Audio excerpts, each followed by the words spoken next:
Three Grots in a Vox is intended for a mature audience.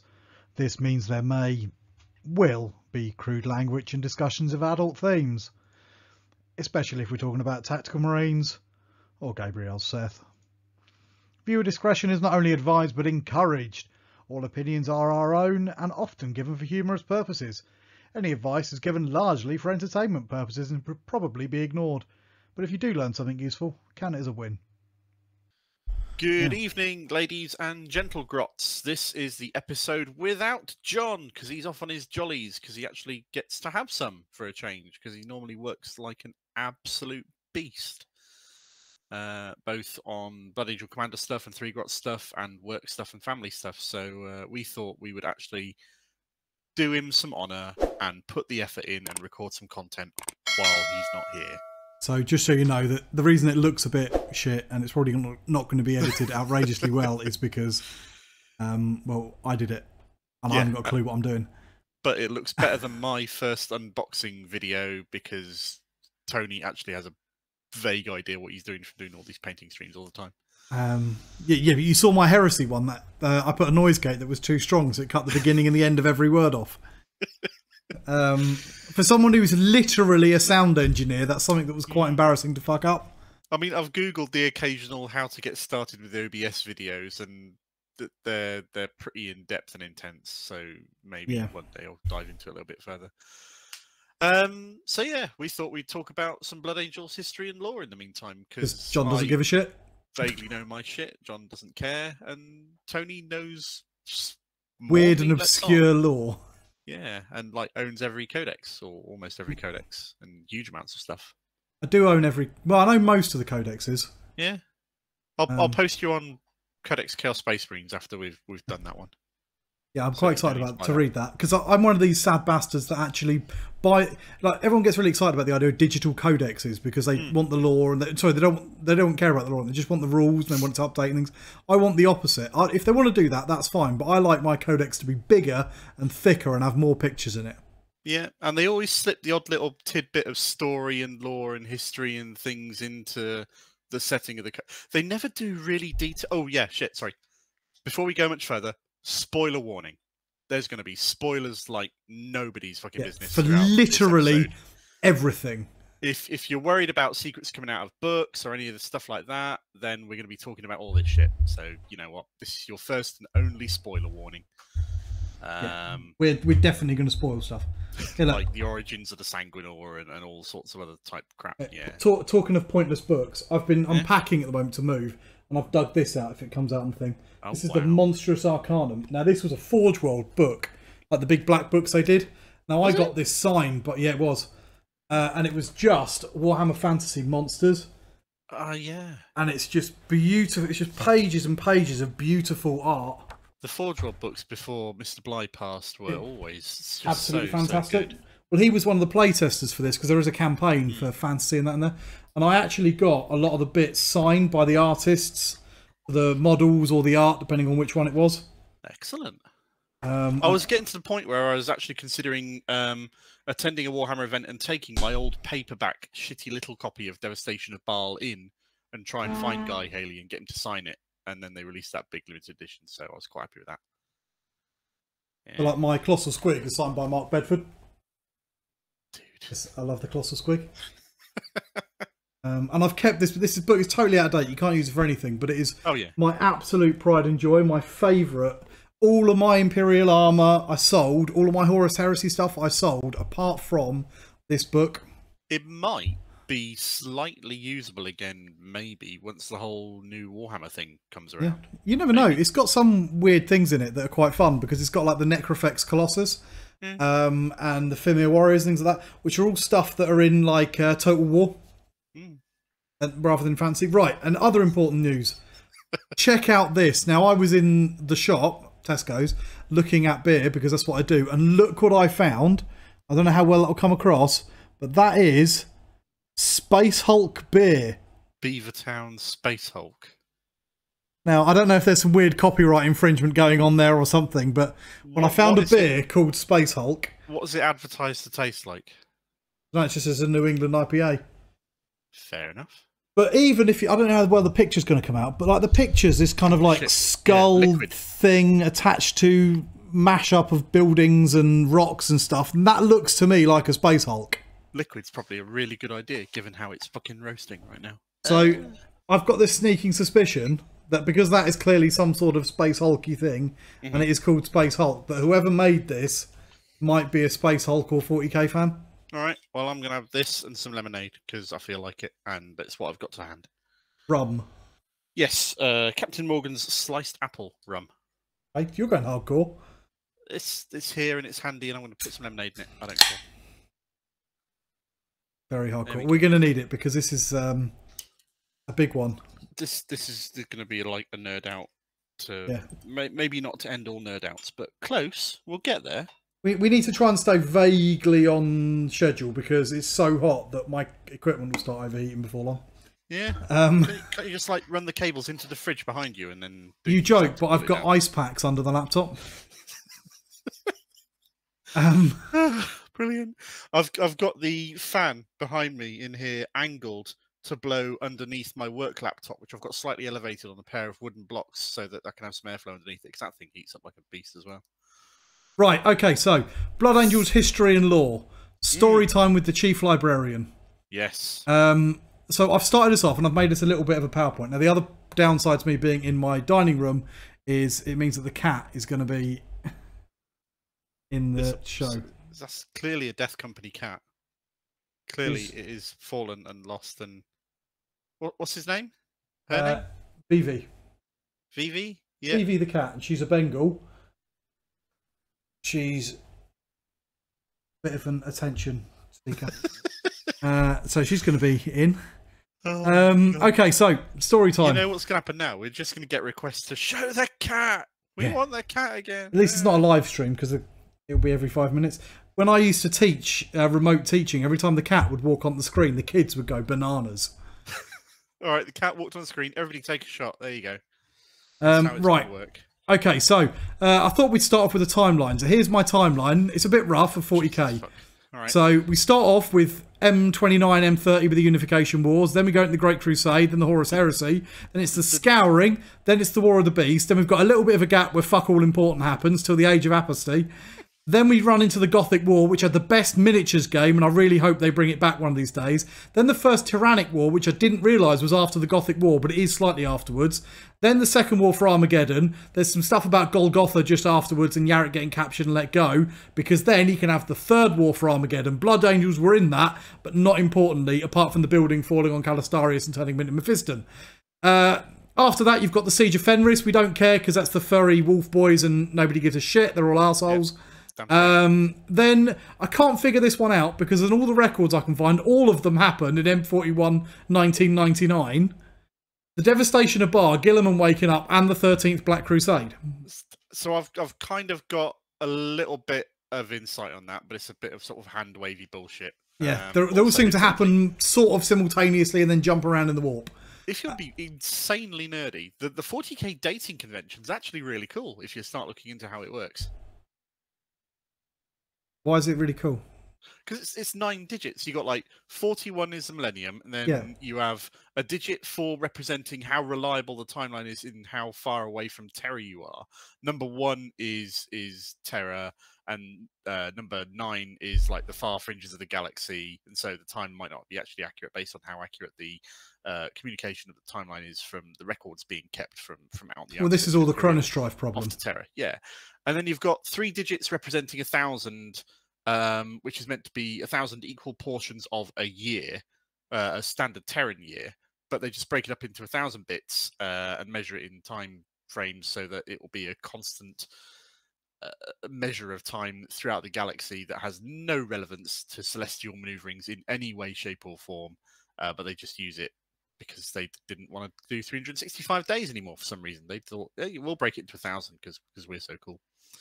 But yeah, so I was playing with this, and then I was trying to deal with all the warp and timeline and Cronus Drive vagarities and bollocks, and I've decided that that's too difficult to work with. Seems reasonable. You've got it's meant to cover like 10,000 years, and half of it is 1,000. So yeah, that figures. And it's just like, so what you end up with if you do it properly is you end up with this little bit at the beginning, but there's a lot going on. Then fuck all, really. All right, you've got 9 or 10,000 years, 9 or 10,000 years or so, and then a really huge amount, and another tiny bit, and it's just, I couldn't cope with that. So I've split this into 3 sections, and the first section is the Unification Wars and the Great Crusade. Ooh. So I thought we could start off with Eaters of the Dead. Sanguinius and a couple of Sanguinary Guard and some random bloke walking in the background. That's a cool picture.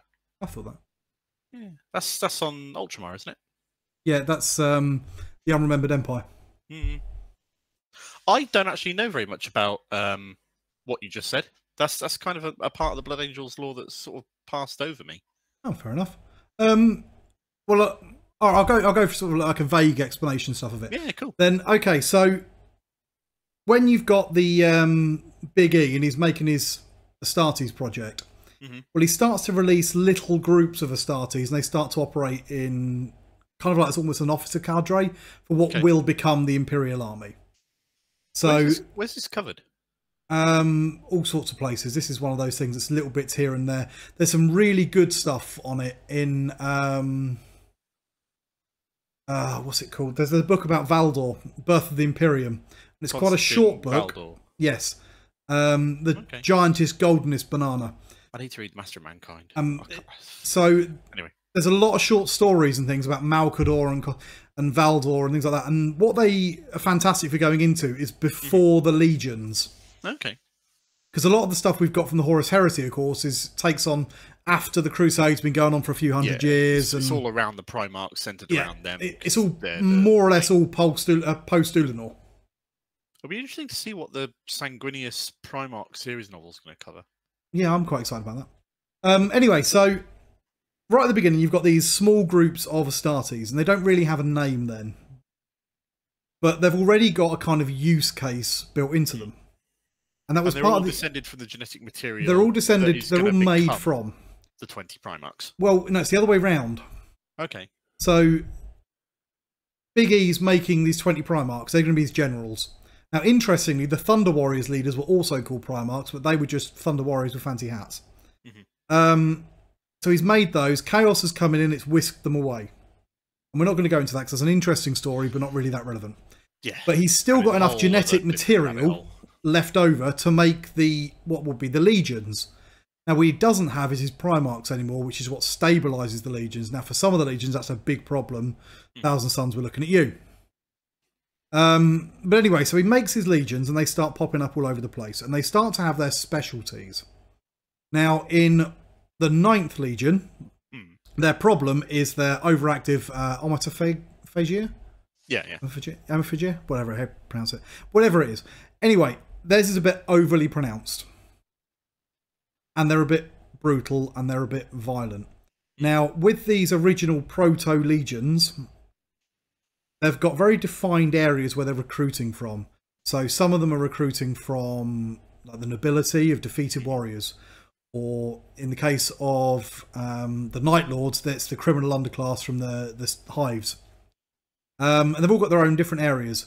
But they've all got a very extreme selection process, except from the 9th. Now, in some ways, their gene seed is very stable, and it can take any old trash and turn it into an angelic warrior. So the 9th are sent out. They're one of the larger ones early on, and they're sent out to the most horrific war zones. We're talking rad wastes and chem war zones and all sorts of... Kind of like Baal. Kind of like Baal. It's the most extreme places on the planet. And during this time, they're slightly overactive teeth, and means that they begin to develop a fairly unsavoury habit of eating the dead. Now, all Space Marines can learn through eating because of the way that their nervous system is connected to their stomach. One of their weird little genetic quirks. However, the Blood Angels one is really good. Like, really, really good. So they start to get into this habit. They work in these great big mass infantry formations. They're just shock assault. They're uncontrollable rage monsters. As we look at it now, Red Thirst, except that they're completely consumed by it once the battle starts. And at this point, the Black Rage is not a thing. This is purely Red Thirst. This is purely Red Thirst. But they do lose themselves in it. So they're big infantry formations. They've got real problems with discipline, and they just sort of basically run forward howling and eat their opponents. Now, they've also picked up a few other weird things. So you start to notice things like the captain's always got this, he lives for far longer than he should do. Because they're also eating their own dead. And what they're doing is, when I say a captain falls in battle, the lieutenant will eat the captain, or part of the captain, learn everything that he knew, and then take on his identity. Right. Okay. And that way, the knowledge and understanding is kept within the ranks and within the Legion. But at the same time, they've got an appalling reputation. Yeah. Nobody wants to work with them. They're undisciplined, rage. We're talking World Eaters level kind of stuff here. However, the Emperor doesn't kind of chastise them or anything. Now, other legions, when this starts to go off, the Emperor's straight in there. We've got a problem with the Gene Steed, blah, blah, blah, blah, fix it. But not with these guys. He seems to use them. He seems to, whatever the worst possible war zone is, these are the people you send in. So finally, when Earth is unified, or Terra's unified, and we're going to start going out to the stars, we're going to go up to the moon and Luna and get the genetic laboratories there and all of that sort of stuff that you can read about if you care, because it doesn't affect Blood Angels really. They start to move out. Timeline-wise, will roughly coincide with the Eye of Terror being created and the Eldar Empire exploding, because that clears all the warp storms that have been blocking the Emperor from going out and now all this stuff. All the other proto-legions are beginning to start earning kind of laurels and earning respect and this sort of thing. The 9th are hated and they are shunned. And rather than being with the core Crusade, they're sent off beyond Neptune to go and fight in this hellish war zone, because Neptune and the moons around the post-Neptunian objects, there's an alien Xenos race that have enslaved all the what were humans, but they're barely human anymore, for a very long time. It's hellish. There's no support and no backup. There's about 12,000 of the 9th at this time. And they're almost sent out there to die, is what a lot of the command think. So for anyone who doesn't know about legions and structures compared to chapters and structures, historically, a chapter as you know it in modern 40k is 10 companies of 100 soldiers each. So a chapter is 1,000 soldiers. In the Legion times, a Legion was made up of multiple chapters, a sort of like uncountable number of chapters. There was no limit. They could be as big as they wanted to be. Yeah. And your size was mostly dictated purely by how good you were at recruiting and how good you were at making more Space Marines. But anyway, so they were all sent off. And they all went quiet because there's no real contact, there's no supply or anything like that. Now, there are stories that sort of trickle back after a time. There are stories of battles being fought until all the ammunition has run dry and there's nothing but people with their hands fighting. Eventually, the Crusade catches up with the 9th to find not an alien empire, but a completely massive pacified region of space. And please don't let them kill us anymore. Worse than that, and 12,000 Astartes. No casualties. There were, of course, casualties, but because of the stability of the Gene Seed, they've been recruiting these absolute mutant freaks and turning them into their own Space Marines. But they haven't got any equipment, so they're sending them out naked, basically, to just go and nut people to death. Anyway, the reputation doesn't improve. Where does Sanguinius fit into all of this? Sanguinius comes a little bit later. Now, the Great Crusade moves on, and the 9th are just used in whatever the hellish war zones. A little bit like what happens with the Iron Warriors later on, and they're put into those sort of grinding wars of attrition. The 9th are used whenever it's a chem or rad or some horrible thing. And they just fight as these mass infantry formations. No real tactics or structure. The Principia Bellicosa is well out the window. And they're just these mass assault formations. Well, eventually, we get to Baal. and the Baal system. Now, to step back a little bit, a little earlier than this, Sanguinius landed on there. Now, initially, when he was found, they nearly killed him, but compassion wins out because he's clearly a mutant. And he's found by a tribe called the Blood.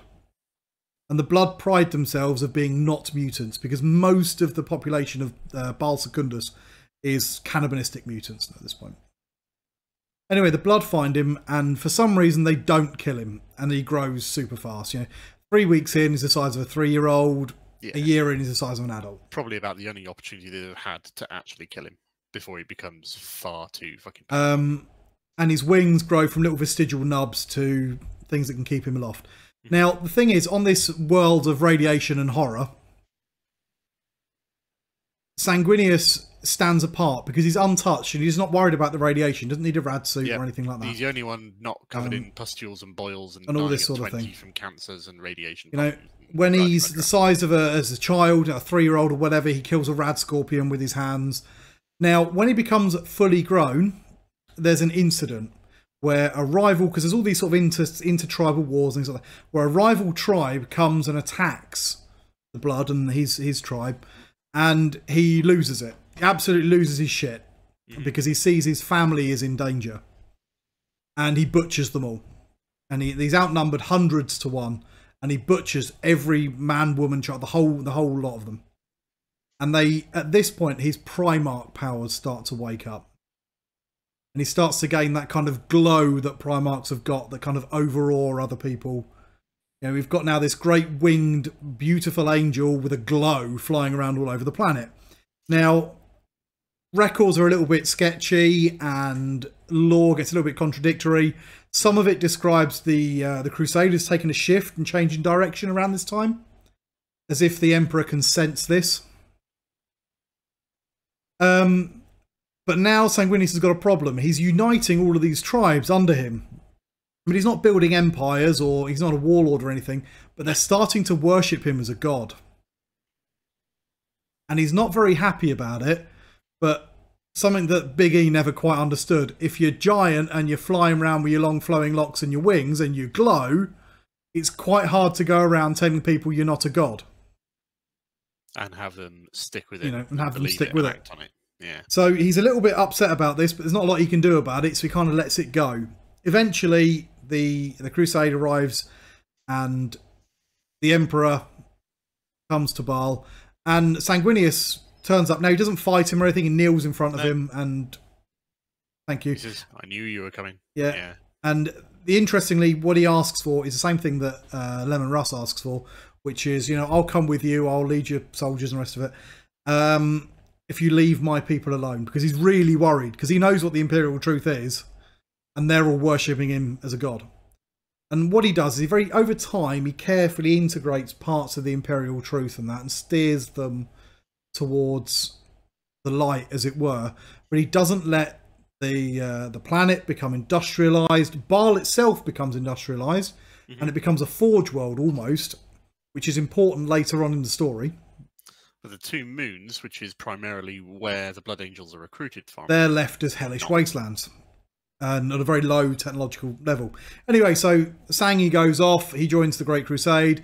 He goes and watches a war zone. He doesn't say anything. He doesn't do anything with the Legion. He watches them fight. And then at the end of it, he walks to them, those that are there, and he kneels before them. And he pledges, rather than asking for their allegiance, he pledges his allegiance to the Ninth. Which is... On a similar note, kind of paying homage to all of this, anybody who's seen a bigger picture or the model of Sanguinius, and you can see that sort of weird red circle with the black line that looks like it might be an eye, but is actually meant to be a darker blood drop inside it on his chest. There are 4 of those gems on his chest. The big one represents Earth. The large one of the 3 above the big one represents Baal, and then the 2 to either side of it represents Baal Primus and Baal Secundus, the 2 Baal moons. Everyone always thinks that they're hearts. Yep. And sometimes they're drawn almost like hearts. Yeah, it's sort of like they're not circular. They're carved in the shape of heart ruby sort of things. Yeah. Anyway, so he goes off. He kneels before them and he says, I pledge myself to you. Now, Sanguinius has got the gift of foresight. Whether it's a gift or not is a different thing. And he can see himself leading this horde of monsters. And they've fallen to the thirst, and they've fallen to the rage, and he's leading this horde. And he's desperate that this doesn't happen. And he goes, no, I can prevent this. Because there's a lot of evidence that the Ninth were designed as disposable. And they were supposed to just be a weapon and then got rid of. A bit like the Emperor with some of his other designs. But one thing that makes all of this clear to realise is the Emperor doesn't have any compassion towards individual people or groups of people whatsoever. He is solely about the survival of the species, and everything he created and built is a weapon to be used and disposed of in that purpose. He doesn't like any of his legions. He doesn't dislike any of his legions. They're all tools. Everything is a tool. So Sang is desperate. He doesn't want his sons getting thrown away, but he also doesn't want them turning into monsters. So what he does is he institutes this kind of idea of taking little subsections. He fights crusades alongside the Lunar Wolves for a while at the beginning, and then he starts to become good mates. They do, and he starts to split off little chunks of the Blood Angels, and he puts them alongside the other legions. So instead of just being an infantry horde, he makes them go and learn from the Imperial Fists about how to use tanks, and the Ultramarines for logistics, and he comes up with this idea of the spheres, and that's quite an interesting thing. And you've got this kind of wider sphere, which is your line infantry, and in that group, they're not only the battle brothers, but they're also the artists. They're the artistic soul of the Legion. So all of your basic guys are pushed to master an art of poetry or painting or sculpture. And this is trying to bring the rage back down and bring it under control. And as you move in through the spheres, you get more and more focus until you get the mastering more and more of the arts, not the battle skills. Until you get the inner one, which is a bit different. That's where your sanguinary guard, whose job is they are faceless and they guard him, and your Angel's Tears, who he doesn't like, but he does sort of see the need for them, but he certainly doesn't like them very much. But they're the most experienced and the most level-headed. The Angel's Tears are a specialist unit who carry war crimes level of guns into battle, essentially. And he's really anti-destruction for the sake of it. Yeah, and they're the ones that use in sort of, what do they call it in the other units? Either Volkite and Rag Cleansers and stuff. Yeah, but they what's the formation? The Phosphor stuff. Not the weapon. The formation, the squads. They're not destroyer squads. Yeah.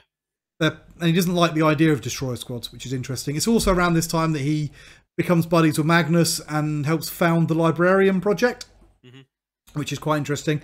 But anyway, so he's changing the Legion, and he's taking them out, and he's making them learn all the skills from the other legions, because he doesn't want them to just be shock assault infantry. And he wants them to be able to do everything. Now they end up with a huge fleet, one of the biggest, if not the biggest, 300 plus capital ships. This also lays the seeds for something that comes very formative early in the Horus Heresy as well. In the early parts of the book Fear to Tread, there's a scene where Horus and his Lunar Wolves and Sanguinius and his Blood Angels are on a fight together. And Horus just happens to come across an instance where one or two of the Blood Angels have gone a little bit slightly batshit crazy and are being handled. And Sanguinius asks his brother to just let it go and pretend you didn't see this, all right, mate, to Horus. And Horus goes, yes, I will do this, for you are my brother, and I love you. He even asked him for help at one point to try and cure it. And his cure is working. He's curing the Ninth, and they've gone from despised by the other legions to being almost put ahead of them. Even Horus himself wondered why he was War Master and not Sanguinius. Yeah. Because Sanguinius is viewed as being the most like his father of all of them. The best, the most golden, the most solid leader. He's a fabulous Hawk Boy. The biggest, strongest warrior when he's got his rage on, all this sort of stuff. And it's fantastic. He's changed the opinions, and they've gone from, now they're the paragons of the Great Crusade, and they're being written about and lauded. And he's really, really pleased about this, which is why it all goes to tits later on. Which is probably where I'm going to hand over to Mark, because now it's probably time for Cygnus Prime. So Horus does his thing where he flies off to do wars in places and gets stabbed by a cursed blade called the Anathema, as orchestrated by a horrible word-bearer chap who everybody hates, and I'm not going to mention his name because it's escaped my memory and I'm trying to cover it Erebus. up badly. Was it Erebus? Yeah, Erebus, Yes. That's right. Lorgar was the moron. Lorgar's Erebus, a moron. Erebus is the first heretic. Corphaeron was the guy who adopted Lorgar as his son. Yeah. So Erebus gives the anathema to the people who wind up stabbing Horus, and he's engineered the whole thing so that Horus can only be cured at a place which is sanctified to the Chaos Gods. And in doing so, the healing corrupts Horus, which is all fine and dandy. Horus then talks to and solidifies alliances with 8 of the other Primarchs, because at this point 2 of them are dead, having probably been murdered by the Space Wolves for reasons that has never gone into, which is why there's only 18 Primarchs. And Horus then starts the Horus Heresy off by doing a battle at one of the Istvans, which clears out all the loyalists from his legion and the legions of Fulgrim and one of the other ones, Mortarion, I think. No, it is Mortarion. So if you're talking about the original, the Istvan 3 massacre, the Istvan 3 massacre, so you had the whole thing with Eugen Templar, I think was his name. So he was the captain. This is where the whole Loken Abaddon thing. So happened. he was the guy who stabbed Horus with the anathema, but that was stolen from a race called the Interrex, and it was a demon weapon, but we didn't know this.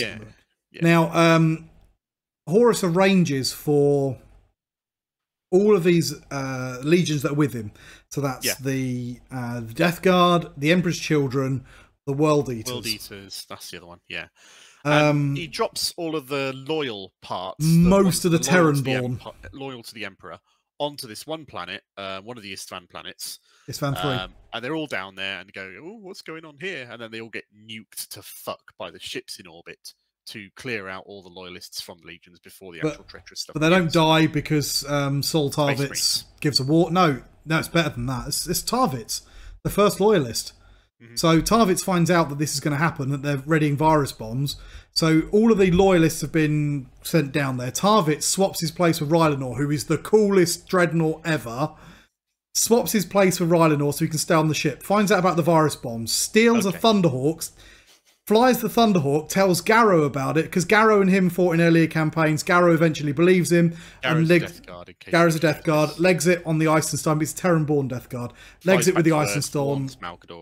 No, eventually, but he warns Dawn first because the Eisenstein gets destroyed. Fine to get anyway, so Saul Tarvitz gives them a warning. They all close up before the virus bombs hit, which means that they're all hermetically sealed, and the virus bombs kill a lot of them, but they're all hiding in bunkers.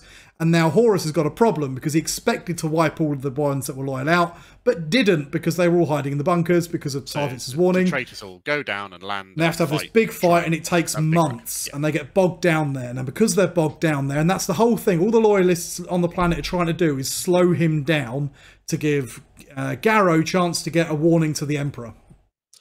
The next step is once word of this treacherous attack reaches the Imperium, a few other legions get sent off to go and fight these horrible traitors.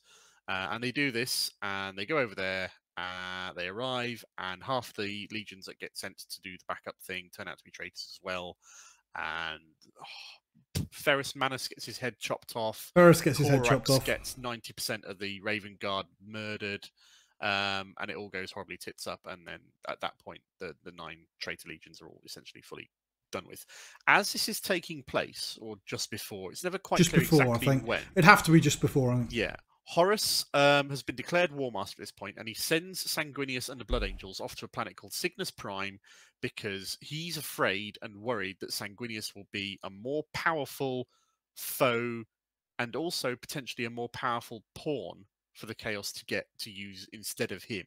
He wants Sanguinius out of the picture and dead because he doesn't want Sanguinius to replace him as the chosen of the Chaos. Yeah. So the Blood Angels and Sanguinius go, yes, my brother Horus, I love you, woo! And they fly the entire fucking Legion off to Cygnus Prime, some system somewhere in space. And the system itself gets completely sealed off by some giant warp wall around it. And the Blood Angels land on the main planet Cygnus Prime, and on the planet are demon forces led by a Slanesh great demon, whose name I've forgotten, and a chap called Kabanda, who the name might be familiar to you or to some of That the beautiful new model. Khorne greater demon, supposedly one of the arch enemies. Because at the moment they don't know about demons. You've got to bear that in mind. They don't realise they've been sent out there to exterminate a Xenos race. Yeah, the Emperor's kept knowledge of the warp and pretty demons under his hat. Yeah, I mean, most of the Primarchs sort of know about it because they're not stupid, but the legions as a whole definitely don't. And so the Blood Angels land. They're subjected to a horrible warp ritual done by this Slanesh greater demon whose name still escapes me. It's annoying me, but that's fine. I don't care much. And Commander. And what they basically do is they amplify the red thirst of the Blood Angels to phenomenal levels. They devolve into mindless beasts, fighting and causing blood and doing all sorts of stuff. And Kabanda, who's a greater demon of Khorne, a bloodthirster, an ultimate bloodthirster, loves it. And he gets in a big ruck with Sanguinius and breaks Sanguinius's back. What was his legs? Legs, back? Oh, it's his legs. It is his legs. It's entirely possible. I'm well. Lemon Rust broke Magnus's back. Okay, fair. So Sanguinius is broken and for some reason escapes at that point. I can't remember what it was. It's been a while since I read the book. But eventually he heals. So yeah. So what happens is Kabanda breaks his legs and he's sort of flopping about as he is because he's got two broken legs, and he starts to murder Sanguinius' sons. Oh yeah, and he starts to butchering hundreds at a time.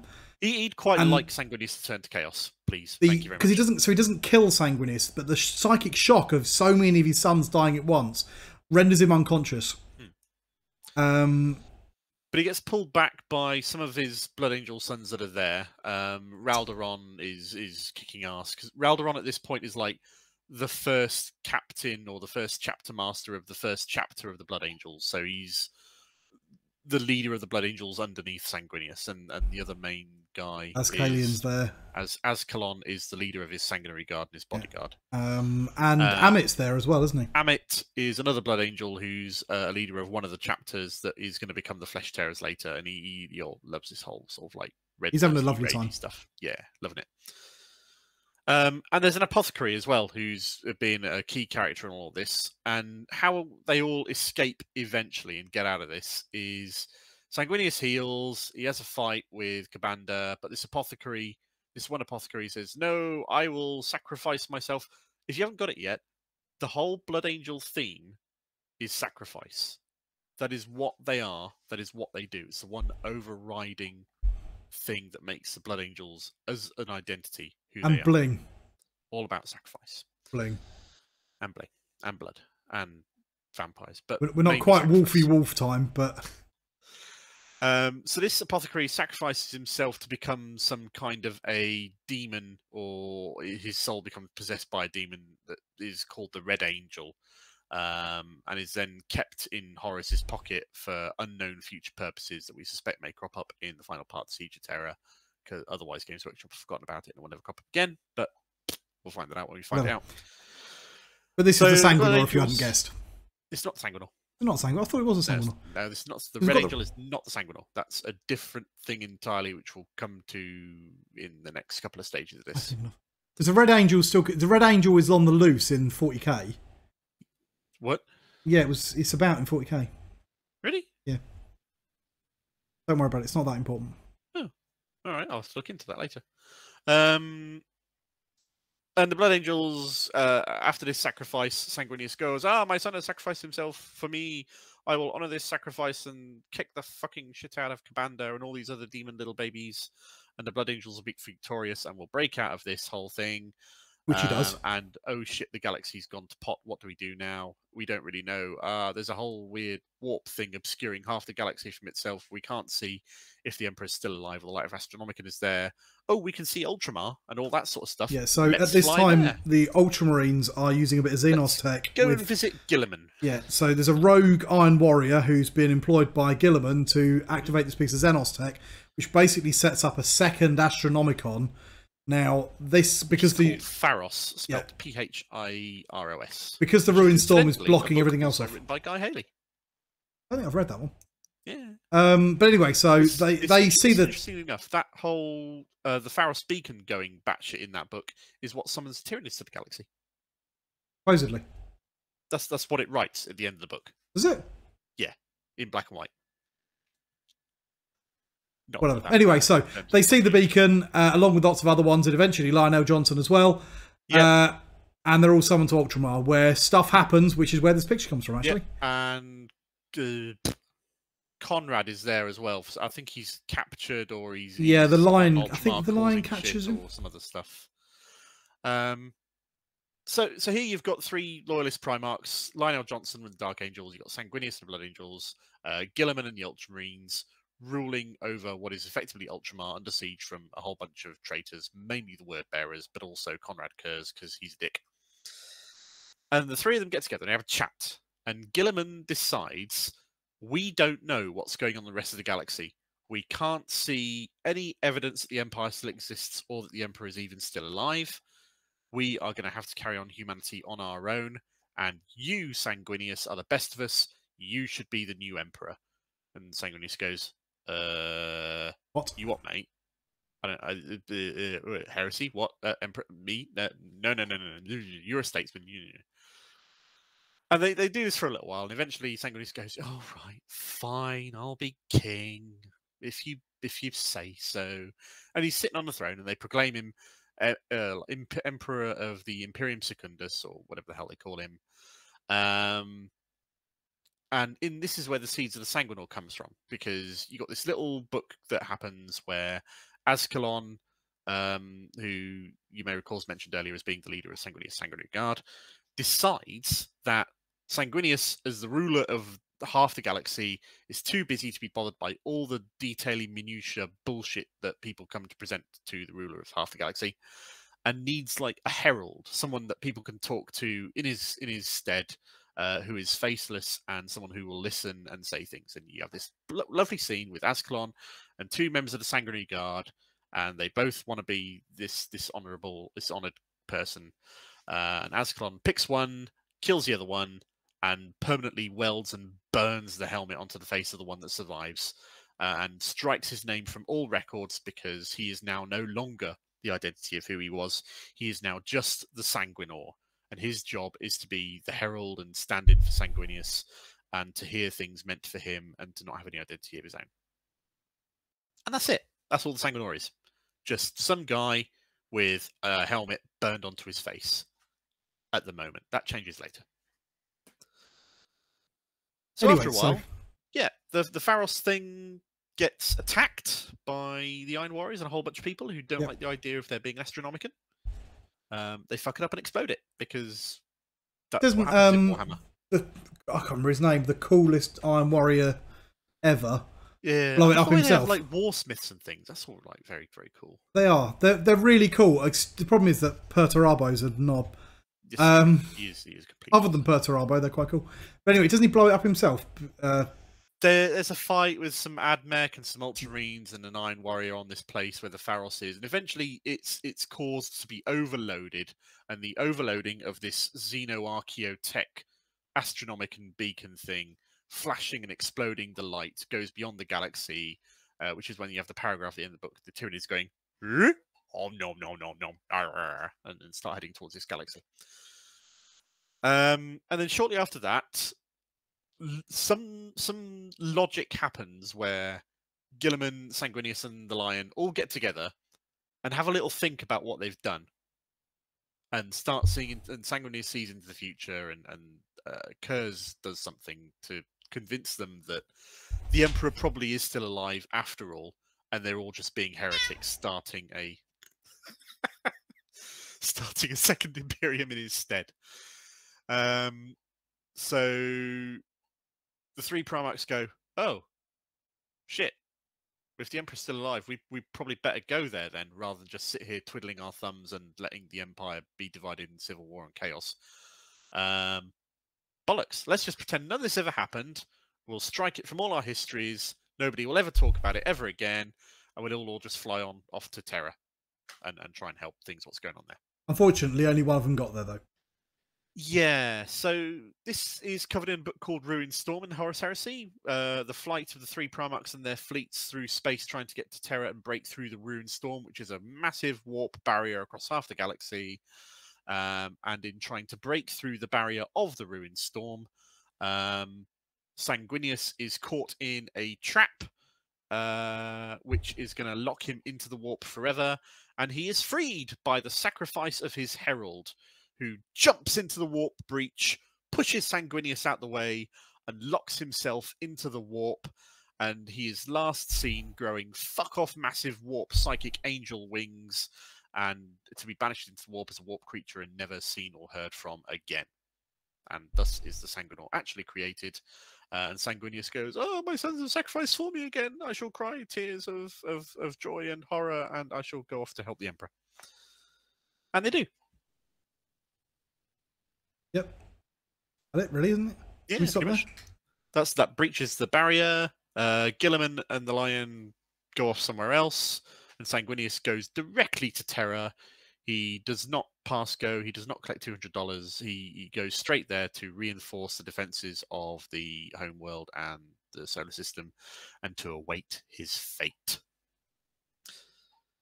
So, have you read the Siege of Terra books yet? I've read the first 4. I've started the 5th one, and I've bounced off a wall of horrible talking about dry Mechanicus facts and Titans, and I don't really care, but I'm going to have to stomach through it. See, I haven't read the Siege of Terra yet, so all of my knowledge of this is based on the old stuff.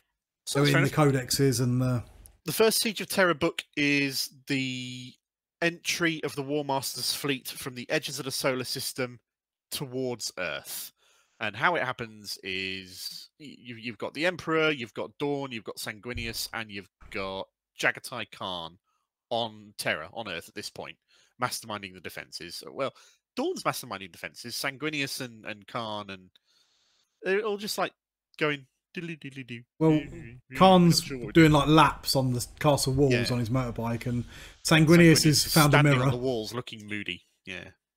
But the fleet invades the solar system. There's some massive warp ritual happens, which allows Horus and the majority of his fleet to teleport in halfway into the solar system, bypassing the rules that you can only translate in and out the warp at the edges of any given solar system due to proximity to the sun or something along those lines. And bypassing that's the first defenses. book. And it's mostly boring as fuck, except for a few bits that are involved using the giant floating fortress of the Imperial Fists. Phalanx. Yeah, which is kind of cool, but mostly it's just like, yeah, we've got to tell this part of the story. Let's drag it out into a book. So they do that. The second book is of the first stage of the siege, which is all the shit landing on Terra and starting to shoot and batter at the walls. And that's it. They drag that out for a book. That is also fairly dull. This is why I'm having problems. I've heard that the Siege of Terra could have been condensed quite a lot. Jesus Christ. Anyway, book 3 is more of that. It's I think they might have actually breached one wall. I think it's like book 2 they breach. One of them they breach one wall, and the next one they breach the next wall. Yeah, and it gets a little bit like that. Yeah, and you have like the occasional appearances of Primarchs who appear on a wall and inspire some people, and the wall breaks and they fall back. That's basically what happens. Book 4 is actually quite cool.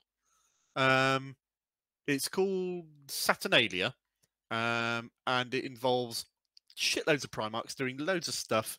You got Khan flying around and kicking ass. You got Mortarion leading the Death Guard, flying around kicking ass. You've got a space elevator being taken and Titans being ferried down or starting to be ferried down from space to the surface. You've got Dawn masterminding some kind of double bluff trap to lure Abaddon and a whole bunch of crack Sons of Horus using termite drills going underground through tiny little bits of... Is that the one where Siggy kicks the crap out of Abaddon, but his plot armor saves him? Siggy and Dawn and a whole bunch of people are there waiting for Abaddon as he emerges through the termites in this really treacherous path where they can drill through to get underneath the Imperial Palace.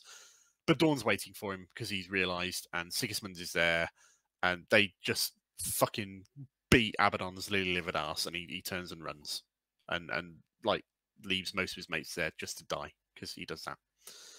And you got this whole stuff with Perturabo masterminding the attack, and Sanguinius is doing his thing, and you've got Korvax's Utter Blight, some big Nurgle demon being let loose inside the Imperial compound.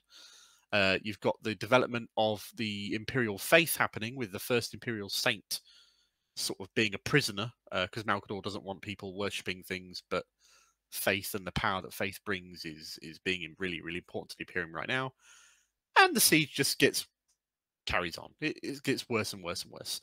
Book 5, after the big drama of Book 4, in Book 5, the Titans stride, and you have Titans fighting Titans. I've always thought Titans fighting Titans. Every book that's been in that I've read, it's been a bit boring. Yeah, that's kind of why I'm bouncing off it. I want to make myself read through it. Just I really enjoyed the... I know it's a complete tangent, but I've enjoyed the Dark Imperium trilogy. Yeah. But one of those has got a big Titany bit, and it's just not that interesting. The best Titan battle bit I've ever read was actually an audiobook version of it, but it was Hell's Reach, the Armageddon battle. Yeah. Where they have the Imperator Titan being swarmed under by orcs, and Grimaldus jumps onto the top of it and cuts a load of orcs and saves it, and gives the Princeps shit just for being bit crap. But anyway. Yeah. Book 6 of Siege of Terror is Jagatai Khan going, I'm being penned in a siege, I'm being attacked, I want to be riding around on my jet bike across all the things, and I don't like being ball penned in here, and this is your stuff, Dawn, and wah. So Dawn goes, fine, go on your jet bikes and go and do your thing and just stop bugging me and leave me alone. And he does that, and he fights Mortarion and Death Guard. So Book 5 is called Warhawk, and Book 6 is called Warhawk, and it's billed as being Jagatai Khan versus Mortarion. But at this point, Mortarion is Demon Primarch of Nurgle, and Jagatai Khan is a Primarch. So they'll probably have a fight. Not a lot will happen. A bunch of Space Marines will die. I do know a little bit about this one, and Khan kicks Morty's ass. That doesn't really surprise me, because the Khan is and that's the whole point. So basically, he just kicks his fuck out of him and sends him back to the warp. Yeah. But Khan is one of those sleeper Primarchs who's super good. Oh yeah, and his model is amazing. Oh my god, model is amazing. But they still haven't done the one in the book. You've got the rules for the jet bike, but you can't. There's no model with the jet bike yet. Yeah, who cares? He just looks so good. I want a jet bike for him. All right, fine. You can have a jet bike for him. And that's where we stand at the moment. Book 6 is Warhawk. Book 7 coming soon is The Final Gate, where you've got the picture of Sanguinius standing in front of the gate, being the last defense of the final gate to the Imperial Palace, being swarmed under by a whole load of traitor Space Marines. And then Book 8, I assume, will cover the bit where they teleport up to the Vengeful Spirit. Because you need a whole book. I actually thought they'd split that into 2 books. And then really? The way I figured it is that they do the teleportation onto the Vengeful Spirit in Book 7, and Book 7 would end with Horus standing over Sanguinius's bleeding, dead, broken body, and then they sort of drag out the whole of Book 8 to be the Emperor versus they do Horus. Lots of fucking about. They'd start off with the Emperor in front of Horus, but then there'd be a whole book of fucking about until the last third where he actually fights him. Exactly. That's kind of what I think they do. But it appears to be that the Book 7 will be the forces of chaos breaking through into the final palace, and Book 8 will be so Horus and his armies invading Terra know that Guilliman and the Lion and all sorts of overwhelming fucking Imperial reinforcements are approaching Earth, and Dawn and the Emperor and Sanguinius don't know that. That information is being blocked from them. So Horus knows he's got limited time to actually finish this siege and kill the Emperor before these reinforcements arrive and fuck his army up royally. So the story goes that he does this thing where he drops the shields of his ship, the Vengeful Spirit, to try and bait the Emperor up to teleport in and fight him one-on-one. Which he does, and he takes some custodians, and he takes some Space Marines, and he takes Sanguinius with him. If people are wondering where most of the custodians are, because the 10,000, that should be pretty scary. They're at this point, they're all battling in the webway after Magnus did nothing wrong and ripped a hole in it. So most of the custodians are trapped in the webway, trying to stop all the demons flooding through the Imperial Palace, and the Emperor at this time is stuck on the Golden Throne, holding the door shut. The reason why the Emperor declared Horus to be the War Master and said, right, you can command the Imperium and do all the conquering stuff, I'm going to be doing something else and I'm not going to tell you what. The reason why is he wants to build a gate into the webway from Terra, start paving the webway and making it useful for the Imperium of Man so that they can have this safe way of traversing the galaxy. And trying to get rid of you needing to use the warp, basically, is the idea. And he has some success. He does great guns at it until the heresy starts, and Magnus goes, "Oh shit, the heresy's kicked off. I'd better warn the Emperor." Because at this point he's still a loyal little happy boy, and he sends his psychic presence through the warp to try and warn the Emperor. And in doing so, he sees this big sort of like set of psychic walls around it and goes, "Oh shit, I have to warn the Emperor, but I can only do so by breaking through. But no, I'd better not break through these structures. There must be a reason why they're not there. I will not do that." And he hears a little voice going, "No, go on. You can do it. It's the right thing. I'm not Zinch, honest." So Magnus goes, "Oh, okay then," and smashes the webway. He borrows Zinch's power. Yeah. Who it turned out he's also borrowed his power before to cure the flesh change of his soldiers, but he didn't cure it. He just postponed Smashes the fuck out of the Mankind Webway project, breaks a huge warp hole right into the heart of the Imperial Palace, and then goes, "Oh, fuck," and turns around and runs away. And the Emperor sends he sends a message to Horus saying, "Deal with this. It's a problem. You deal with it." And Horus goes, "I know how I will deal with this. Russ, go and fucking exterminate the 1,000 Suns." Yeah, there's one thing that I never understood with that, because Valdor goes with him. At that point, Horus is a traitor, and he's deliberately sending them off to fuck up the 1,000 Suns. And that's fine. Magnus traitor. But Valdor and the Sisters of Silence go with the 1,000. Go with the. I think that's just Sons an of excuse so that Workshop could introduce the custodian. Yeah, maybe, but at the same time, Valdor was there when the Emperor gave Horus the order of go and get him, not go and exterminate him. So he knows that we're not supposed to be going here to exterminate them.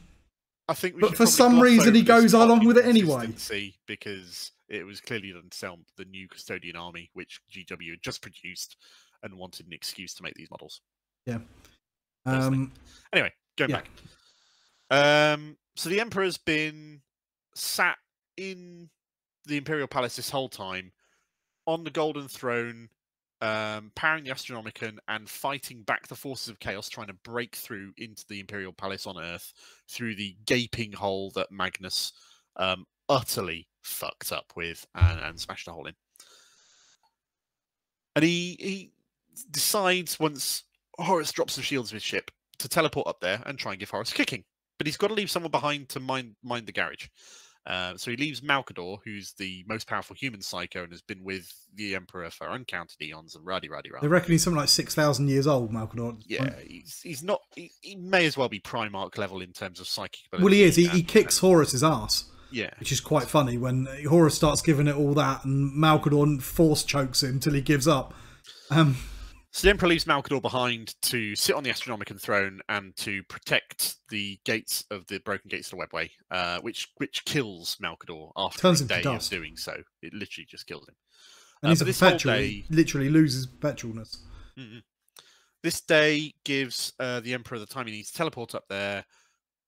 There's something has been set across the ship, which means when they teleport up, the teleportarian doesn't work properly and it scatters all of them across the entirety of the ship so they can be picked off one or a few at a time rather than as a combined force. And Sanguinius knows this is going to happen because he sees the future, so he knows that it is his fate to die at Horus's hands. So he goes there to die at Horus's hands. Whether he does so to inflict a chink in the armor that allows the Emperor to kill him is supposedly rumoured, and it's not so much rumoured, really it's written. solid. It is solidly written, but in old fluff. Yeah. In the really old then stuff. GW And then you've also have got the Imperial Guardsmen. Never... Yeah.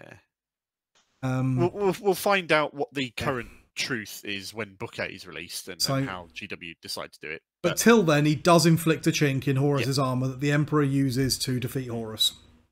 Sangi is dead because Sangi's powerful, but Horus is like infused by the power of all 4 Chaos Gods at this point. Yeah, and Sangi's tired. He's been fighting, and he's been wounded, and he's been... Because he fights Commander again before this point. Yeah, it's not entirely clear when that's going to be, whether it's at the gates in Book 7 or whether that's going to be Angron or whatnot. So, again, I guess we'll just have to see how and when that comes. All of this is... Because they haven't rewritten parts of this yet. It's all based on chunks of old fluff, which is sometimes quite contradictory. So we're just sort of like trying to paraphrase it a little bit and put it into some sort of order. We'll fit it in as and when we know over the next 2 years when they finally release the rest of these books and then jump on from there. So Sangi gets blown to fuck by Horus and finally killed. And this is important for the Blood Angels here on out because this is where the Black Rage comes from. The psychic memory of Sanguinius' death is echoed throughout the warp to every single Blood Angel and every single Space Marine descended from Sanguinius' gene seed, and who will be created thereafter in the next 10,000 years. So the whole thing about time being secular means that it's not only the living Blood Angels, but it's all the ones that will ever exist as well, which is a problem, as we know, for Death Company. And Sanguinius knows this, and the story goes that that is the main reason why he considers not doing this, because of the effect it will have on his children afterwards. But he knows he has to for the sake of the galaxy and all this sort of stuff. Isn't there now a giant kind of warp statue of Sanguinius floating about on the Vengeful Spirit? I don't know. Yeah, well, supposedly, in bits of fluff and that now, there is actually a statue of Sanguinius on the Vengeful Spirit. There's a series of Black Legion and Abaddon-based books set immediately after Horus's death. The Emperor turns up, the Emperor kills him. The Emperor uses psychic power to utterly annihilate Horus's soul so he can never be resurrected, rah. But in doing so, the Emperor suffers his mortal wound, goes back to Terra, is installed on the throne. Yeah. Dawn sticks him on a thing. Yeah. And Guilliman essentially takes over the Imperium from there.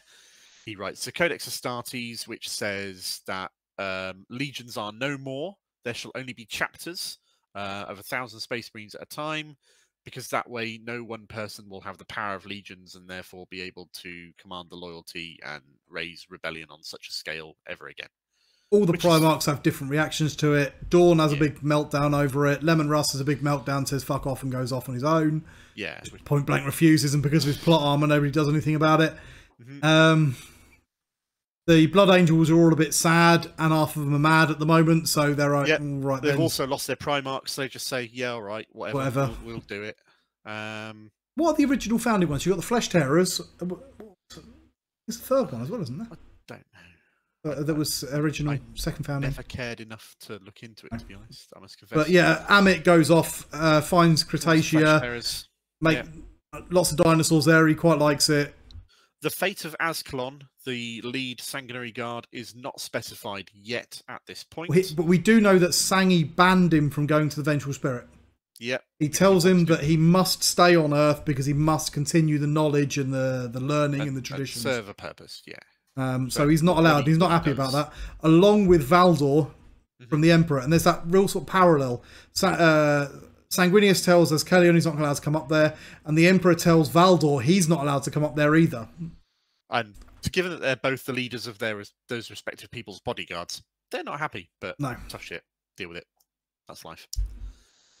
So the Blood Angels split up into the structure that they are known of today, the successor chapters and subsequent foundings, which is new chapters being created from gene seeds, all descended from the gene seed of Sanguinius. And they're broadly Codex compliant as well. They do their best to do what Guilliman tells them.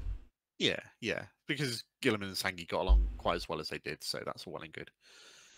All the other Primarchs go off and either die or not die or get lost in the warp, or in Guilliman's case, get their throats slit by Fulgrim and stuck in a stasis cube. For Khan flies off into the webway, just hunting Dark Eldar. Corax flies off into the webway. Lion gets stuck in a rock. Well, Corax is haunting Lorgar now, isn't he, as a giant? So all of the Primarchs are demons, and it's not really made that clear till a little bit later on. But in order to make them, the Emperor takes warp gods and fuses them with his technology to create these Primarchs. Korax completely embraces that. Not like the other ones that embrace that and become demon princes. He's still loyalist, but he's embraced that demonic side of him, which is now why he can turn into this giant raven monster and he hangs outside of Lorgar's tower. And if he comes out of his tower, he says he's going to peck his eyes out. So now Lorgar's stuck in his tower and can't leave. And Korax is sitting there going, when you come out of here, I'm going to kill you. And he's been sitting there basically for the last 10,000 years. Lorgar's like the bitch of the Primarchs. He's horrible. So pathetic. Lemon Russ runs off into the Eye of Terror. Chasing someone. Valdor joins him. Does he? Okay. He does. He just sort of disappears. Now, he's popped up in the lore at the moment, which is interesting. Valdor is still alive and has just popped up in the Eisenhorn series. King in Yellow or something. The King in Yellow, yeah. So it's not relevant to our story, but it is interesting that he's back, which could imply that Lemon Russ is not far behind, because he was with him. Well, they had the whole thing with the Wolfen coming out as models recently. They were supposed to have been thought that Lemon Russ would be accompanying them, because they popped out of the Eye of Terror as well at that point. Quite interesting. So Vulcan is somewhere. He can't die because he's perpetual. He blows himself up in a Gargant fight with the Beast, doesn't he? Yeah. And he hasn't turned up again. Primarch level orc and hasn't been seen since. What else we got? Ferrus Manus is dead. Yeah, he's actually dead. His head chopped off. But he does come back. He comes back in the war in the Webway. So the origin of the Legion of the Damned. Yeah, so the Emperor, the war on the Webway is not going well. Dracnian, who becomes Abaddon's sword, is there, and he's the ender of empires. He's a mega demon. And the Emperor actually binds him into one of his custodian and tells the custodian, run forever, never stop running, with this demon bound inside him. Now, we don't know how the demon got out and into Dracnian, as in the sword. That'll be covered in one of the Abaddon books. Or that's going to come up in the Abaddon because there's a whole load of stuff in there, including how Abaddon gets the corpse of Horus, and someone tries to clone Horus. And you have all sorts. It doesn't try successfully. Fabius does successfully. Well, the physical body. The physical body, and it's the same with the Fulgrim clone as well. Yeah.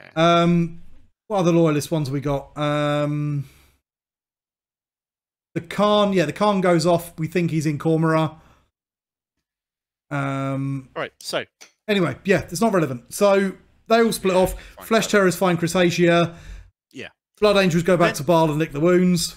Then there's 7,000 or 8,000 or 9,000 years of fluff that hasn't been defined post-Horus Heresy. We've done the Horus Heresy now. That's such a gorgeous picture. I'll put it on there. That's beautiful. Absolutely adore it.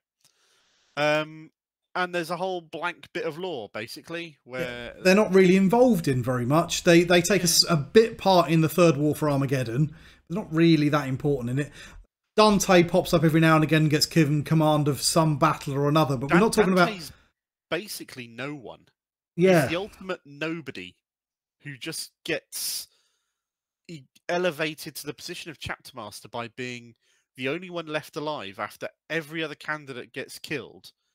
And that's what's so fantastic about him. Yeah. He's not the strongest or the fastest or the cleverest, but he really, and the Sanguinor really likes him. Dogged, really, yeah. Which is kind of cool. Before that, Space Marines can't be everyman. No. But he is the everyman of the Space Marines in that regard. He's nobody special. Which is fantastic. So you've got the War of the Beast goes on, but we're not involved. You've got Goj Van Dyer, the most evil name. If you see someone called Goj Van Dyer, you know he's going bad. And all that stuff with the what becomes the Sisters of Battle, we're not involved. You've got things like the Tyranids turning up, and you've got the Necrons waking up, and we're not involved. And apart from bit parts, we're not really involved in any kind of major level stuff. Until the Indomitus stuff kind of kicks off. Few notable things do happen that are worth mentioning, however. During one of the Armageddon Wars, a librarian called Calistarius has a building fall upon him, during which time he starts to go completely crazy and fall to the Black Rage, but has the It's before then, he's already Death Company when it falls on him. Was he? Yeah, he's Death Company. He paints his armour black, goes in the Death Company, building falls on him. But he is one of two known Space Marines, and I consider them the only known Space Marines. I think the other one's a fucking bullshit thing, but that's What's just that? The Wraith and Blood Angel trilogy. I think that's the way they the say Wrath and trilogy. Yeah, that's bollocks. We're ignoring that because it doesn't fit in anywhere. It doesn't work. It feels like they tried to make another main character special by saying, yes, he's one of the only Blood Angels to have ever overcome the Black Rage. And it doesn't. They've sort of the Raffen trilogy's more or less been retconned now. Because that's that whole thing of a false new Sanguinius and and the stuff where they get Fabius Bile involved and searching for cures for the Black Rage and stuff is all which is interesting. Cool, but yeah, the trilogy's not very good. It's like the Matt Ward of the fiction stuff. It's not great. Not great. Blood Quest is another. Blood Quest is amazing. I used to love it when it was in Inferno. Did you used to read Inferno? I didn't, but I did pick up Blood Quest Volume 1 and 2 in colour when they did the reprints recently. Yeah, that was cool. I've got the original Inferno versions of it as well. Yeah. Because that was when I was super into this stuff, and I still am a little bit. But so Calistarius goes in, a member of the Death Company, comes to the Black Rage, comes out the other end and says, "Calistarius is dead. I am Mephiston now," and he kills all the orcs and that's that. Limates is a chaplain who is still suffering the Black Rage. He hasn't cured it and gone out the other side. He's just keeping control and staying in it the whole time. So they just leave him in stasis and drop him places. Yeah, see, it's basically a tactical nuclear weapon. The book Limates is quite good in giving the point of view of someone whose existence is just constant Black Rage, nothing else. Even when he's not fighting, he's in stasis, so he doesn't exist essentially, and they just pull him back out again. We've had the whole Tycho. Tycho dies at the Third War of Armageddon. Yeah, Tycho hates the orcs. He gets that's an interesting story. A weird boy that turns half his face into an evil. Because that was a game, so he was just a generic captain. That in White Dwarf Battle Report, and they named him Tycho. Chambers had, I think, was his character, and it was the original old captain model that they used for him. Anyway, turn one, a weird boy blows him up before he gets to do anything, and they wrote it into the fluff, and that's why he had his mask, because he was a bit vain beforehand. Like and that sort of a Phantom of the Opera kind of thing. Yeah. Half his face is ugly and he doesn't want to be seen. So he covers it up with the mask, but eventually he falls to the Black Rage. During same sort of time Armageddon as War. It was the Second War of Armageddon. He does that. It's the second or third. Second or third. But anyway, similar sort of thing happens. He kills lots of bad guys. He dies. Yeah. And that's the end of that. We still got a model because White Dwarf, and they just want to keep it around. Yeah. Which I wish we kept Moria the Chosen, which was our Death Company character Dreadnought. I respect him, but nobody ever plays him, really. I love the fact that he's still around, but he shouldn't be from a... That's a data sheet you're not going to use. It's true. It's just nice that he's still around for the fluff. I'd rather have kept the other guy. Who did we have? We've got the guy with the Hammer of Baal. We have kept him. Captain Carlayan of the First Company. We've kept his model, and we've kept him in the fluff. But what we haven't done is got any rules for him anymore. He's great. So that takes us to the time of 7th into 8th edition. Is that about right? Yeah, about then. So we're sort of getting into 8th edition now, because 7th into 8th is waking up of Guilliman, and this is before Guilliman's woken up. But it's sort of like the immediate leading. It's all going on at the same kind of time. Vague warp shenanigans. You have a big event kicking off that GW does for a while called the Shield of Baal series, which is one of the major Tyranid fleets is on a course for Baal. They don't like us, apparently. Decide to go and put up a stand in this system, and it's all a big Pyrrhic victory. Everybody dies, as they normally do. The Blood Angels kill a load of Tyranids, and the Tyranids annihilate the entire system, and nobody really wins, and the Tyranids keep going on towards Baal, which is fine and dandy. Necrons wake up, and they kill some Tyranids, and they decide not to fight the Blood Angels because Dante... There is a short story in the Shield of Baal series called The Word of the Silent King. When you got to remember, this is before the Silent King was released or anything. Yeah, before the model was a thing. The Silent King is a Necron who did the deal with the Catan star gods to turn his race, the Necron tier, into immortal beings who would never die, because they lived on a shit world that had load of cancerous, horrible radiation rays. And they were just dying badly. So he made his race immortal at the cost of their souls. Yeah, the But yeah, the old ones refuse to give him the technology or the knowledge to save his race, but they find a thing that's feeding on the star, and it's like a gaseous form with no sentience, and they capture this gaseous form and they force it into a statue, and it becomes the first Catan, and that's where it gains sentience and realizes it quite likes eating souls. Yeah, and then a whole thing happens where the Catan fight the Eldar and the Orcs, who are fighting on behalf of the Old Ones, and there's big war in the heavens stuff that we're not really talking about here because it's way beyond the scope of what we're talking about. But anyway, the Silent King is the leader, and he still is.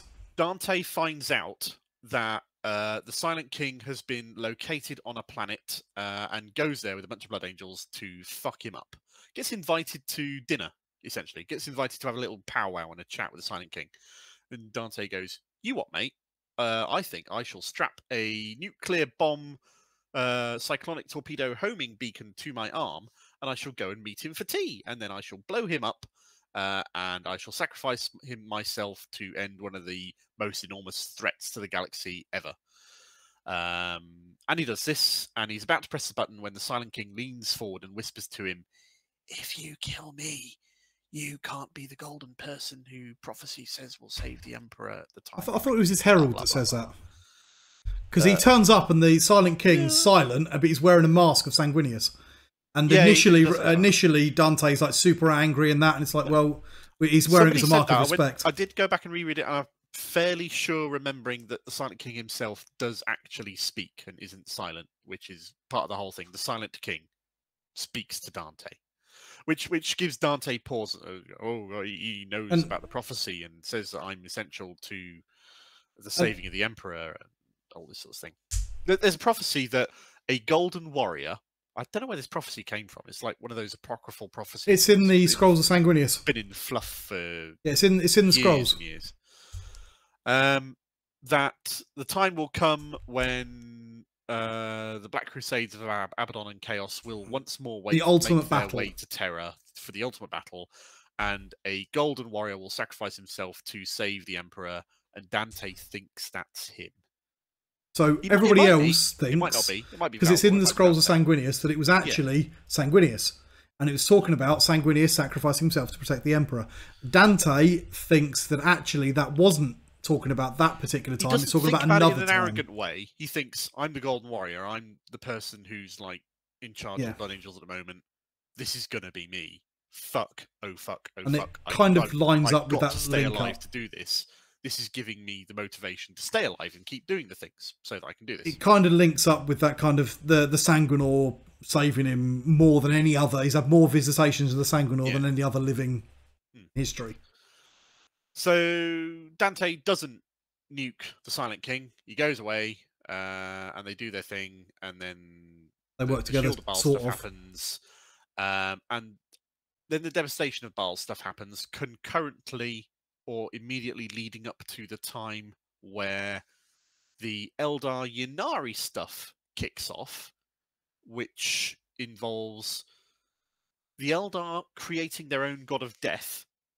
So that the idea being all the Eldar can die, they can be fed to their own god of death, greatly empowering their new god of death so that he can kick Slanesh's ass and get all the souls of the Eldar back out of it.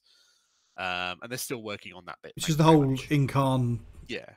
But in the meantime, Ivrain, who's the leader of the Ynnari, decides that they need allies. So they go and meet a bunch of people who have just been escaped from Cadia, because at that point Abaddon has gone and smashed the shit out of Cadia and blown it up with Black Fortress. People escape from it, and they meet up with Ivrain, and they go to Ultramar, including Belisarius Call, and they ask the Ultramarines, "Hi, nice to see you. Please, can we go and see Guilliman?" And the Ultramarines go, "Fuck off." At which point a fight kicks off for some reason. Loads of Cal Space Marines turn up for some reason. That's shortly afterwards, I think. It leads to them getting to the temple, and then they wake up Guilliman while they're fighting the Cal Space Marines. Does Eldar space magic with the Eldar god of death, who wakes up Guilliman, who, when his throat was slit from Fulgrim, like 3,000 years after Horus Heresy, has slowly been healing inside the stasis chamber. And they wake him up and bring him back to life. They don't tell the rest of the Imperium that they actually had to kill him for the Iliad god to bring him back to life again afterwards, but that is what happens. And the armor of Then he fate, gets and put he in gets a sealed big in suit that. of armor that Belisarius Cawl made for him to keep him alive. And then Guilliman and Belisarius Cawl and a whole bunch of other people go back to Terra, and Guilliman takes over the galaxy. Stuff While occurs. this is going on, this is all like happening in the background, as far as we're concerned. The Tyranids are invading Baal. This is chronicled in the book Devastation of Baal, which is a great book, one of the best. Brilliantly written. This written by Guy Haley, the prequel book to it, Dante, the Dark Imperium book that he wrote as well. I've got so much time for Guy Haley, based solely off him writing these things. The sequel, Darkness in the Blood, I didn't think was quite as good. No, nor Asterath, but it's... I haven't read that yet, because it's only just come out. It's not part of the same... It's only come out for you. I've had it for like 3 years. All right, you managed to get one on the... Yeah. Paul the Scalper's got it. Yeah, I was very happy with that. It's not... It doesn't follow on from the storyline in the same way. It's like a self-contained Asterath story. And it's fun, but it's kind of self-contained, so it's not quite as fun. Anyway. Back to Devastation. Yeah. Dante summons all of the successive chapters of Blood Angels that he can to Baal to fight the Tyranids who are going to destroy They all the more or less all come, except for the Lamenters, who still don't really like admitting that they're related. And they were off somewhere crusading on their penitence crusade for... And the first half of the book is the prelude to the siege, them all turning up and them all talking, and arguing. You've got this atmosphere of we're in the moments before the siege hits, before the hammer drops. How do we cope with this? How do we deal? Dante's been cryptomaning, blowing up planets so that the Tyranids can't eat them. Mephiston fucks off into the warp to do a ritual to find out if Khorne is behind all this or something. And then he fucks it all up. He fucks it up. He meets Kabanda. They have a bit of a ruck. Kabanda kicks him out the warp, and then realizes, oh shit, someone else is going to kill the Blood Angels. I want to kill the Blood Angels. Tyranids turn up, devastate Baal completely. They kill like 75% of the Blood Angels, thereabouts. Something stupid chronicles. Dante goes in his last glorious charge and fights the Swarm Lord. Kills him. Kills the Swarm Lord. Gets stabbed. Suffers a mortal wound, as it is kind of apt at this point. Has a vision of Sanguinius who tells him, "You cannot die." And he's not happy about it. Yeah, but he takes it because when Sanguinius tells you that shit, you listen. Kabanda pops up and massacres all the Nids on a moon. But the best bit about that moon was the Knights of the Blood. The corpses of the Nids into the sigil of Khorne as well. He does. This is a he's so awesome. Blood Angels. So before that you're not happened, allowed to kill them. The as he's coming through, it's the Knights of the Blood are on there with the Flesh Tearers. And the Knights of the Blood are persona non grata because they're fucking... They're just gone a bit too mad. The Flesh Tearers are crazy and nasty. The Knights of Blood are even worse. So the Knights of the Blood turn around to Gabriel Seth and they're like, don't do what we did, you're still good. And then Center Jewel, the leader of the Knights of the Blood, takes all of the Knights of the Blood. They're now going mental because Kabanda's there and it's making the Red Thirst spike. They all basically fall to the Black Rage and go ham for Kabanda and the rest of the Nids. They have a massive ruck. Everybody dies except Kabanda. The moon is drenched in blood. He makes a big pile of corpses in the symbol of Khorne, which is cool. It's metal as fuck. Yep. And meanwhile, while this has been going on, Guilliman has been resurrected, turned up to Terra, had an audience with the Emperor. Battle of Lion's Gate. Figured out that all the Primaris Marines are being made, thank you Belisarius, to a plan that I set in motion 9,000 years ago, #just as planned. Yeah. Sets out to bring order across the galaxy with all the Primaris Marines as a wave of reinforcements and hope, the only time there's ever like hope in 40k. And turns up, the timing's fucking weird, and it doesn't. There's some weird bollocks. Yeah. The only thing that saves Baal is... Well, it's debatable because there are some sources that say that Guilliman arrives in system and kills all the Nids, and that's that. And then other bits say he turns up and just finishes off the survivors because they're nearly all wiped out anyway. After the Cicatrix Maledictum rips is created, which is when Cadia is destroyed and the pylons on it are done. and the Eye of Terror opens up across half the galaxy. Yeah. And that Eye of Terror opening up across half the galaxy wrecks the vast majority of the Tyranid space fleet in the Baal system. Because of the psychic shockwave, basically. Yeah. And that is just before Guilliman gets resurrected. So somehow he's... And then timey-wimey happens. Yeah. And he turns up then shortly after the Cicatrix Maledictum in Baal time, bringing a cackload of reinforcements and killing essentially what's the rest of the rest of the Tyranids at that point, saving Baal. Saving Baal. Dante has an audience with him. Somehow he's still alive, but then this is the interesting bit because, of course, the wound is not healing properly, and which is covered in darkness in the blood. He's bleeding even in his like armor and sleepy tubey thing. It's just not going well for him. Guilliman says, "Oh, you don't bow to me," and this of it, and makes him... You bow to no one. Yeah, makes him regent of the Imperium Secundus, which is a bit shifty morally. That's covered in one of the other books as well. That's really interesting. So in one of the other books, he's on the other side of the Cicatrix, and he's talking to Colquhoun, who's a custodian. And Colquhoun's saying that Dante is not his father. He is not Sanguinius. And Guilliman's like, I know that, but there's enough of him there. And I sort of trust things, him anyway. Yeah, which is fantastic. So you've got Guilliman leading the half of the Imperium on one side, and you've got Dante in authority of whether he's actually leading it, because his resources and he's doing a pretty good job of it, because they've rebuilt they've built this massive spaceport there, haven't they? But they can't see the Astronomicon across the Cicatrix Maledictum. The only reason they can fly through the warp at all is they're being led by the Sanguinor and Mephiston's spirit as well, essentially. So it's kind of difficult. They're sort of rounding up all of the Space Marines. The whole half the unit of the galaxy. Yeah. They've built the big, ginormous spaceport over Baal. They're terraforming Baal into a verdant paradise that it once was before. Because they can. Because they can. Decided, why the fuck don't we just actually do this? All right, let's do this. Which is pretty cool. He's given away a few battle barges because he had too many. Yep. It is thought that the Primaris Space Marines are a godsend in one way, because they appear to be safe from the floor, from the Red Thirst. Eventually, they for about 5 manifest minutes. it, however. Yeah. They manifest it. It starts becoming a problem during Darkness in the Blood, mainly. The story reason for it is that Mephiston's soul is going bugfuck crazy, and he needs to either be put down or gain control of himself. And the way control is given to him is he goes under the knife and becomes a Primaris version of Mephiston, who they say is a third version of Mephiston and not the same person who went in, but he still keeps the name Mephiston this time. It's a bit more complicated. It's complicated, that, isn't it? I quite like it. I'm reading the Mephiston books at the moment. I'm not outrageously enjoying them, if I'm honest. Nah. But I liked it, the bit in Dark to the Blood where he goes through, because he becomes he absorbs the dark soul of the Blood I'm Angels. interested to learn more of Belisarius Cawl, because he appears to be a shifty motherfucker who knows far too much about what's going on, and his fingers in so many pies.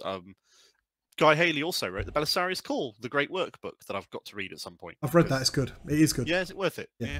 Okay, I've already picked up. I'll have to go through it. But yeah, so that's you've got Dante, sort of... who's bleeding and dying. You've got Mephiston, who's newly Primaris. And batshit mental. Yeah. Corbulo is out still looking for a cure. Gabriel Seth survives, and some of the flesh terrors, and they do get he doesn't like the Primaris though, and he doesn't want them. Originally, when the Primaris come out, they're like, they don't fall to the rage. He's like, well, I don't want them then, because the rage is what makes us flesh terrors. Blood Angels. We don't want to be just Ultramarines in flesh terror iconography. Yeah, but they are now. So. But they are now, so I assume that he's stopped hating them. Slightly more cool with it than he was. Makes sense. But we haven't really had any fluff about him since then, I don't think. No, we haven't. And that's kind of brought us up to date. Yeah. Really, more or less. Yeah. So that's our kind of brief argument / discussion. This has been massively coloured by the books that we've read and remember in detail. And paraphrased. There's going to be a whole bunch of other stuff that we haven't read and know in massive detail. So I mentioned this earlier. A lot of this stuff is so contradictory. Yeah. We've said even recently with the whole Guilliman Crusade jumping around in time. You know, even they don't do it often, but even GW retconned the timeline and changed it because it didn't work. What I would like to know is if there are must-read books of Blood Angel lore that we've missed over or skipped or haven't mentioned at all, please say so in the comments. Let us know what your stuff is, what we should be reading, where we can get information from that we don't necessarily know about or have glossed over. Tell us this stuff, please. That would be cool. I'm on the last Mephiston book, and Yeah. I haven't read. I've got Ashrath to read next as well. Cool. Astrath's good. Yeah. But yeah, I'm one of these. I read everything. I collect old like second edition codexes, and which is where I'm saying a lot of this contradictions come from. The Rogue Trader stuff, generally ignore it because it was all over the place. It was just messing about. The kind of the lore sort of starts at second edition and goes from there. But even then, there's a lot of contradictory. Initially, the Horus Heresy was a throwaway term that GW thought up as just we're going to put a background term in for an event that took place in distant past as an excuse for a war that happened at some point. We don't know what it is. We put some words in order. There we go. And then they built up lore around it, and that's how it all came to be. Which is fun. But yeah, so if there's anything good that we've missed, let us know.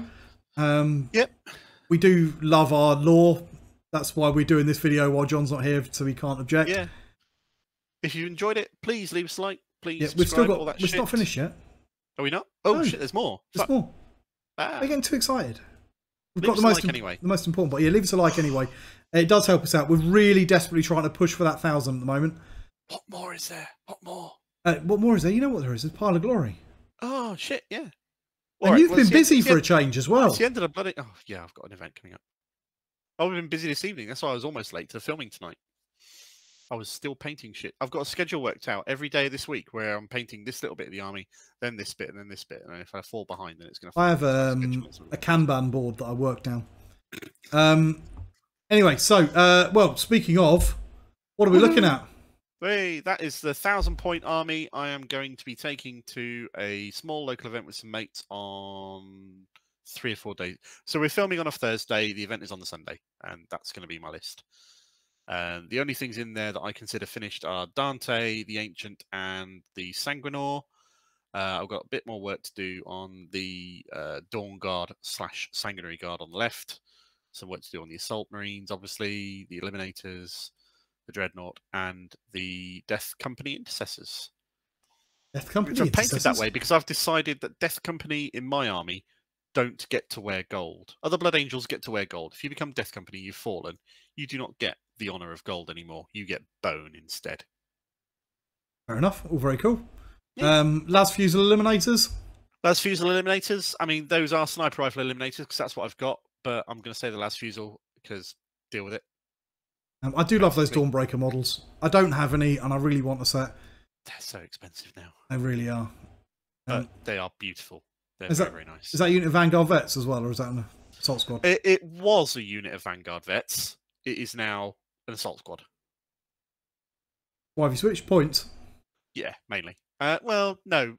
Points, elite slots versus fast attack slots is mainly the reason.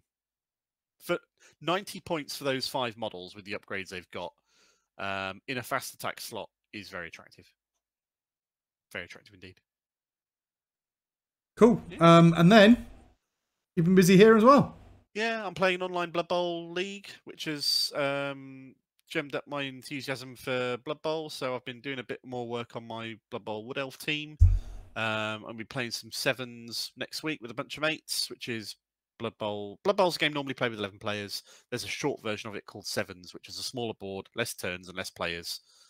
Is quicker to play, kind of like 1,000 points battle in 40k compared to 2,000 points battle. So I bought a Tree Man at a visit to Warhammer World earlier in the year. I've painted up the acorn because I just fucking sloshed contrast all over it and dry brushed it orange because that little squirrel in the corner is a star player in his own right. His name is Acorn with the letter A and then the word corn because he's a vicious little fucking bastard of a star player. Then I painted the colours on all the bases because apparently there's some like prescribed colours they're meant to be based on the positions they take. So grey's are linemen and yellow are catchers and reds are blitzers, gold are star players, whites are throwers, and greens are blockers. I like that. It makes a bit of sense. It makes it easier to see what's what. At a glance, exactly. And so, you seem to have painted the hair on all of your models. Yeah, I planned out what the hair colour was going to be on each of them and individual colours. So I just wrote it all out and did that because it's nice and easy, and I can then tell them apart. Right, that one's the lineman with blue hair, and that one's the war dancer with red, and that's the war dancer with orange, and so on. Just makes them feel a little bit more. They look quite cool, actually. I quite like the sort of look you've got. I put a load of magnets underneath the bases as well, because you do not want to put these in a foam case because they're so fiddly. Oh my god. They'll break to no pressure whatsoever. Yeah, so that's what I've been doing. Fair enough. Obviously we've got nothing for John because he's not here. But this is what I've been doing. So in the last couple of weeks since we filmed the last episode, in the live... It feels like forever, doesn't it? It does. It gets really confusing. So as we record this, the last episode went out a week ago. So we kind of record every other Thursday. But we've we've got like most of the way through our missions series, which was we recorded all 9 of those in one go. But the first 5 of them have been released at this point out of 9. Yeah. It's just confusing. So on the stream for the painting streams, we finished Mephiston. And we did him in 4 hours. I probably will go back and I will do a little bit of freehand on the cloak or something. But I wanted to see if I could do him in 4 hours. And we did him in 4 hours. A lot of red, gold and yellow on this page, isn't there? I played Blood Angels and Custodes mostly. Fair enough. So I also, off camera, did a Redemptor and a Sicaran. That's the old resin Sicaran, not the new exciting plastic one, which isn't out yet as we speak. But at least it's now done before it gets replaced by the plastic one. Yep, looks good. They're pretty fun. They're not exciting jobs. I was also testing out some new paint. I wanted to try out the Bile Red contrast to an Emerald. I'm trying to speed up. So with all of these things, it's like, what's the best quality I can get within a really limited time frame? Time versus results. So I tried a new way of painting, but I still want it to match with the other stuff with these guys. I'm just trying out different materials and that. So, and I'm quite pleased with it. It's a really ridiculously glowy, vibrant red I've ended up with, and I like it. So we'll keep that. And then on the side, I've done a Palace Grav attack. Which is the little thing on the top right, which is basically Custodian's hover tank. Yeah, it's that little custodian land speeder, really. Oh, okay. Yeah, it's toughness 6. Is it not a transport? Is it not like their version of a Rhino? No, they do a much bigger version. Tanks all kind of look the same. They do. The 4-drop ones do anyway. So they do a big one, which is the Coronis Grav carrier, which is much bigger than that. It's basically a Custodian's Land Raider. Okay. It's got like a little gun turret on the top. Then they've got the something else beginning with C, Grav tank, Calidus Grav tank, and the Grav tank Annihilator, which looks a bit like that but bigger again with a turret. And then this is the Palace Grav attack, which is just basically their equivalent of a land speeder, but it's 90 points. It's got 2 up armor save and a 3 up armor save and a 5 up invulnerable save. And it's not a bad gun. It's only strength 7, 2 shots, but it rerolls wounds against vehicles, or 6 shots, bit weaker, damage 1, or killing infantry. It's a bit expensive at 90 points. Your stuff up for the house move, and I have, but I'm still. So I'm just like doing a thing. Still jonesing to paint. And then that's the Telemon Dreadnought, which I think are really good at the moment. And I know they haven't got core, but fuck it, they don't need it. They're 2 up ballistic skill, 2 up weapon skill, and they've got a massive gun, and they're 9 unkillable, 4 up invuln. They're great. I think they're a lot underrated at the moment, so I've got 2. Very nice. But yeah, that's what I've done. I've been fairly productive, I think, considering I'm also packing to move.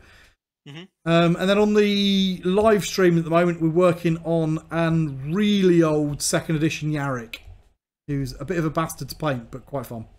And yet you appear to have done an absolutely amazing job on the bits that you've done on it already as well. It's colourful, which I'm quite enjoying.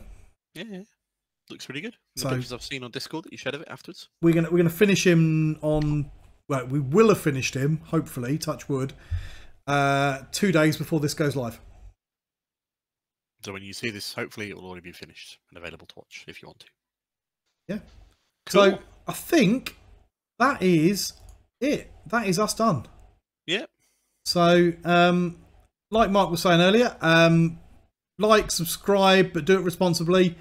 And all the usual good stuff. Laugh, if we add any value to your life, consider having a look at our Patreon and check Could, a few yeah. quid a month. And then you can tell us what you want us to do. Yeah. And I think we're more or less up to date on everything the patrons have asked us to do, I think. We are up to date, yeah. On everything that's been requested.